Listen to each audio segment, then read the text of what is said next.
c'est Lisa et tu écoutes Fantasia, bienvenue pour un nouvel épisode et aujourd'hui on va parler des émotions raquettes. Alors avant de commencer à te parler des émotions raquettes, j'aimerais d'abord te parler des émotions tout court parce que faut qu'on parte tous du même endroit. Les émotions, c'est une réaction chimique qui se passe dans ton cerveau et qui est déclenchée par un stimulus, que ce soit interne ou externe. Quand on parle d'une émotion, ça peut être aussi une émotion positive, hein. C'est pas seulement les émotions négatives, et elles peuvent être plutôt latentes ou plutôt vives sur le moment, mais les émotions ont ça de bien particulier que ce sont des réactions instantanées qui peuvent après être entretenues et devenir des sentiments et des ressentis, mais une émotion ça dure pas éternellement. Donc après, évidemment, il y a des gens qui sont spécialistes de redéclencher des émotions à chaque fois qu'ils pensent à un truc négatif, mais à la base, une émotion, c'est extrêmement volatile, ça ne reste pas longtemps. Ces émotions sont déclenchées dans notre cerveau et ensuite sont entretenues ou pas selon notre capacité à être résilient et donc ne durent que quelques minutes à quelques heures maximum. J'avais fait un épisode sur ça. Si ça t'intéresse, tu peux aller voir, c'est dans la première saison. C'était devenir compétent émotionnellement. Donc parfois, les émotions, elles peuvent être déclenchées donc par une caractéristique extérieure ou par quelque chose d'interne, mais parfois c'est pas objectivement logique. Genre le lien est pas du tout clair, même pour soi. Alors évidemment, c'est pas parce que c'est pas logique que c'est pas fondé. Toutes les émotions ont un message et sont entendables et ont besoin d'être écoutées.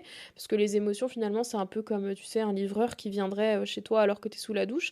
Au début, il toque pas très fort et puis quand il voit que tu réponds pas, il toque de plus en plus fort. Là, c'est un peu pareil avec les émotions. Plus tu vas les faire taire et les mettre dans un coin de ta tête et essayer de faire abstraction, plus elles vont revenir à la charge jusqu'à ce que ce soit vraiment très difficile à gérer. Et donc tout l'intérêt, surtout quand on est dans des phases d'hypersensibilité ou quand c'est notre tempérament d'être comme ça, ça va être de vraiment essayer de faire attention à ce qui se passe à l'intérieur de nous pour le traiter le plus rapidement possible et pour ensuite pouvoir passer à autre chose. Mais en théorie, pour revenir à la base de l'explication, nos émotions, elles ont un rôle. Donc, par exemple, la peur, elle sert à nous motiver à survivre et donc, par exemple, à réagir à une situation. Un moyen simple d'analyser nos émotions, ça va être, par exemple, au moment où l'émotion se produit, de prendre la première pensée qui vient, puisque, comme je te le disais tout à l'heure, les ressentis, ils sont influencés par la manière dont on appréhende ce qui se passe autour de nous. Donc, une des techniques simples pour analyser nos émotions, ça va être simplement de prendre la première pensée qui nous vient, de se demander pourquoi ça déclenche quelque chose chez nous, de prendre la pensée qui vient en réponse et encore de se demander pourquoi elle vient, et etc. jusqu'à avoir trouvé quelque chose de concret sur lequel s'appuyer pour comprendre le message de l'émotion. Ça, c'est la théorie. Mais dans la pratique, il arrive qu'on ait ce qu'on appelle des émotions raquettes. Les émotions raquettes, ce sont des émotions qui servent un peu de couverture à une émotion un peu plus authentique et un peu plus logique, mais qui ne peut pas être exprimée parce que la situation ne le permet pas, parce que dans les conventions sociales ou parce que dans sa famille, on a reçu des injonctions qui font qu'on ne pense pas que ce soit reçu correctement, parce qu'on ne veut pas paraître d'une manière ou d'une autre. Et finalement, tous ces croyances et toutes ces injonctions, tout ça, ça va nous mener à un scénario qui va faire qu'on va ressentir une émotion à la place d'une autre émotion. C'est des sentiments qui se substituent en fait. Et cette situation-là, on s'en rend pas forcément toujours compte. Par contre, même si on s'en rend pas compte nous, les autres personnes de notre entourage souvent s'en rendent assez vite compte parce que pour elles c'est pas cohérent la manière dont on réagit, alors que nous on n'y fait même pas attention parce que c'est comme ça pour nous, et ça peut engendrer du coup des petits soucis avec notre famille, avec nos amis, avec notre entourage, puisque eux comprennent pas pourquoi on réagit d'une manière qui est pas adaptée, alors que pour nous ça pose aucun problème et que c'est logique. Enfin, ça coule de source. Et donc ça, ce sont ce qu'on appelle les émotions raquettes. Un exemple très parlant d'émotions raquettes, c'est par exemple le fait qu'un petit garçon va être éduqué dans l'idée qu'il faut pas pleurer, que c'est les filles qui pleurent, mais que les hommes doivent être forts et ne pleurent pas. Et devenu adulte, ce petit garçon qu'il était a grandi avec cette injonction-là et va par exemple déployer de la colère à la place de la tristesse, parce que finalement la réponse tristesse lui était interdite et donc il ne s'autorise pas à être triste, et donc à la place il va par exemple être violent, être en colère, envoyer des trucs dans les murs, enfin je sais pas moi, n'importe quoi.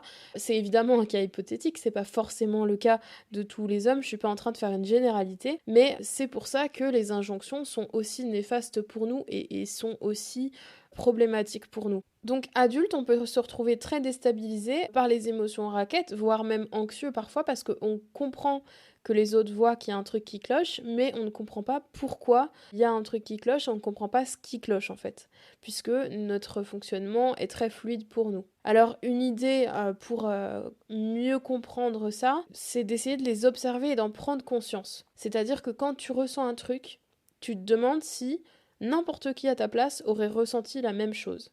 Et une fois que tu as observé ça, tu essayes de voir, ok, qu'est-ce qui a déclenché cette émotion-là? Qu'est-ce qui s'est passé? Est-ce que n'importe qui réagit comme ça ou est-ce qu'il n'y a que moi qui ai cette spécificité de réagir comme ça?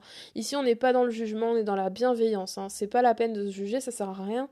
L'idée, c'est plutôt d'être plus confortable avec soi-même et d'être sympa avec soi-même. Et donc, l'idée, ça va être d'essayer de dégager les schémas de pensée globaux qui motivent telle ou telle émotion et essayer de voir si l'émotion raquette se présente dans notre quotidien à un autre endroit et de voir comment en fait ça peut coller avec l'éducation qu'on a reçue, avec les expériences qu'on a eues pour essayer de déceler comment on a associé en fait l'émotion que j'appellerais authentique, donc qui est l'émotion de base qu'on devrait ressentir, et pourquoi elle a été remplacée par une autre émotion. Qu'est-ce que ça a apporté? Et c'est un peu cette idée d'essayer d'avoir des bénéfices secondaires, mais très inconsciemment encore une fois, qu'on n'aurait pas avec une autre émotion. Et donc l'idée de tout ça, évidemment, c'est d'essayer de comprendre ce que nous dit notre émotion, notre expérience de cette émotion-là et de cette fausse émotion-là, de cette couverture quelque part, pour augmenter sa connaissance de soi, savoir quelle est la part de vérité et quelle est la part de fabulation aussi, quelle est la part d'injonction et de croyance. Et une fois qu'on a pu mettre le doigt sur tout ça, ça devient beaucoup plus aisé d'identifier la vraie émotion